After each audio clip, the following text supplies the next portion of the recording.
Saya sebagai orang yang awam, tidak berilmu, ikut ulama-ulama guru-guru kami di Azhar yang sudah mengeluarkan keputusan pada tanggal 15 Maret 2020 tentang gugurnya sholat Jumat dan sholat fardu. Himbauan dari pemerintah untuk kita tidak mendatangi atau mengadakan acara-acara yang berkerumunan manusia yang banyak, karena timbulnya wabah-wabah virus corona di sekitar kita. Kita wajib untuk mentaati apa yang disampaikan oleh pemerintah. Maka kita, ketika kita dikasih tahu, jangan pergi ke tempat kerumunan orang. Jangan pergi kemudian ke tempat orang yang berkumpul. Kurangi aktivitas-aktivitas di luar. Perbanyak kemudian aktivitas-aktivitas yang social distancing dan seterusnya. Termasuk, kita contoh sholat di rumah untuk sementara waktu. Berarti kita sedang pergi dari satu keputusan hukum kepada keputusan hukum yang lain. Yang insya Allah sama-sama halal. Menyimak begitu banyak polemik tentang sholat di rumah, AA, pimpinan Darut Tauhid dan seluruh jajaran Darut Tauhid memutuskan untuk sepenuhnya mengikuti fatwa Majelis Ulama Indonesia. AA dan keluarga sudah sholat di rumah dan semua juga dianjurkan sholat di rumah. Apabila di negeri itu ternyata yang sudah terinfeksi banyak dan yang belum ketahuan juga masih banyak, maka kalau dikatakan menghindari, main nanti ya kota Surabaya mengumumkan mamanya sekolahan tutup. Nggak ada sholat berjamaah di masjid, sholat di rumah kalian. Nah, di situ kita tahu. Yang ingin saya sampaikan pada kesempatan kali ini, amanah dari Imam Besar Sayyidil Walid Al-Habib Muhammad Rizik bin Hussein bin Syihab. Beliau menyerukan kepada seluruh ta'lim dan tabligh akbar FPI di seluruh daerah yang terpapar wabah corona atau yang terindikasi terpapar wabah corona, beliau menyerukan agar seluruhnya dihentikan atau diliburkan terlebih dahulu sampai keadaan kembali kondusif. Agama Islam mendahulukan kemanusiaan atas keberagamaan.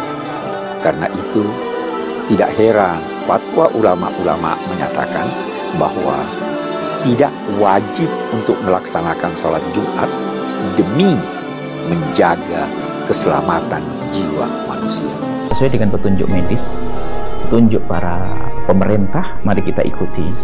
Jika kita tidak boleh berkumpul di sebuah tempat, mari kita ikuti, karena kalau sudah medis yang mengatakan dibarengi dengan pemerintah, insya Allah untuk kemaslahatan kita. Jangan lagi mengadakan kumpul-kumpul untuk sholat berjamaah di masjid maupun sholat Jumat, karena penyebaran virus COVID-19, virus corona itu tidak kebanyakan kasus orang yang mengidap virus corona tidak menunjukkan gejala apapun. 85% tidak menunjukkan gejala apapun. Dan kondisi sudah dia nyatakan sebagai pandemi global, dan itu adalah penyebaran penyakit yang paling dahsyat. Hafizahullah, misalnya dilarang mengadakan acara-acara keramaian, ya sudah kita taat. Ya kalau ternyata masjid tidak boleh datangi karena terbukti terjadi banyak virus corona, ya sudah, tidak usah datang. Mengurangi mobilitas, social distancing, hindari kerumunan massa, hindari keramaian, cukup berada di rumah kecuali ada darurat yang sangat mendesak. Kata mereka virus corona itu konspirasi Dajjal. Buktinya MUI Majelis Ulama Indonesia mengeluarkan semacam fatwa atau himbauan untuk menutup masjid. Tapi mal-mal, PT-PT, tempat hiburan dan maksiat kenapa tidak ditutup? Kenapa masjid aja? Kata mereka begitu, saudara. Maka saya jawab, dungu. Sejak kapan Majelis Ulama Indonesia MUI mempunyai wewenang untuk menutup PT atau menutup mal-mal atau tempat hiburan? Sejak kapan?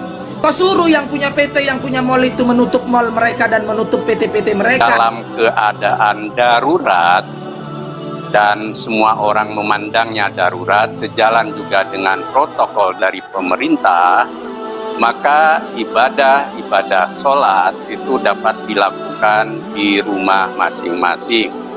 Termasuk untuk sholat Jumat bisa diganti dengan sholat zuhur.